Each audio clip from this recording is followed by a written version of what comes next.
बिस्मिल्लाहिर्रहमानिर्रहीम। अस्सलामु अलल हुसैन व अला अली इब्न अल हुसैन व अला औलादिल हुसैन व अला अस्हाबिल हुसैन।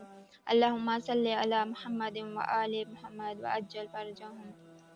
शब आशूर के अमाल में ज़िक्र हुआ कि 100 रकात नमाज बजा लाएं, 2-2 रकात नमाज करके पढ़ें। नियत करें 2 रकात नमाज शब आशूर पढ़ता हूँ या पढ़ती हूँ कुर्बतन इल्लल्लाह। हर रकात में सूरह हम्द के बाद सूरह तौहीद 3 मरतबा पढ़नी है और इसके बाद ये दुआ पढ़ें, सुब्हानल्लाहि वल्हम्दुलिल्लाहि वला इलाहा इल्लल्लाहु वल्लाहु अकबर वला हौला वला कुव्वता इल्ला बिल्लाहिल अलिय्यिल अज़ीम।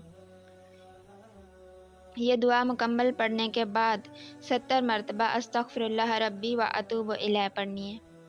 फिर आखिरी शब में यानी जिस वक्त तुलुए फजर का वक्त करीब हो, इस वक्त 4 रकात नमाज बजा लाएं, जिसे 2-2 रकात करके पढ़ें, जिसमें सूरह हम्द के बाद आयतुल कुर्सी, सूरह तौहीद, सूरह फलक और सूरह नास पढ़ें।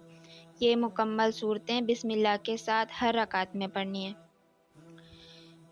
4 रकात नमाज मुकम्मल करने के बाद 100 मरतबा सूरह तौहीद बिस्मिल्लाह के साथ पढ़नी है और इसके बाद नमाज़ अमीरुल मोमिनीन अलैहिस्सलाम पढ़नी है।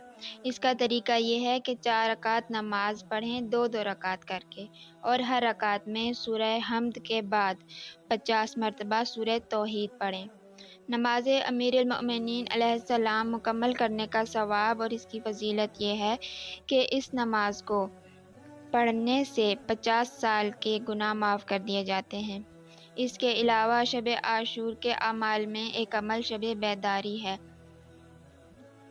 इस रात शब बेदारी का बहुत ज़्यादा सवाब है। रात को जागें, अज़ादारी करें, मजलिस करें, अमाल बजा लाएं, मातमदारी करें या ज़िक्र मोहम्मद आले मोहम्मद में गुजारें। गर्ज़ ये कि शब आशूर शब बेदारी करना बहुत ज़्यादा फजीलत रखता है। दुआ है कि खालिक़ कायनात हमें हकीकी मानों में अज़ादार बनने और गम हुसैन मनाने की तौफ़ीक़ अता फ़रमाए। वस्सलामु अलैकुम व रहमतुल्लाह।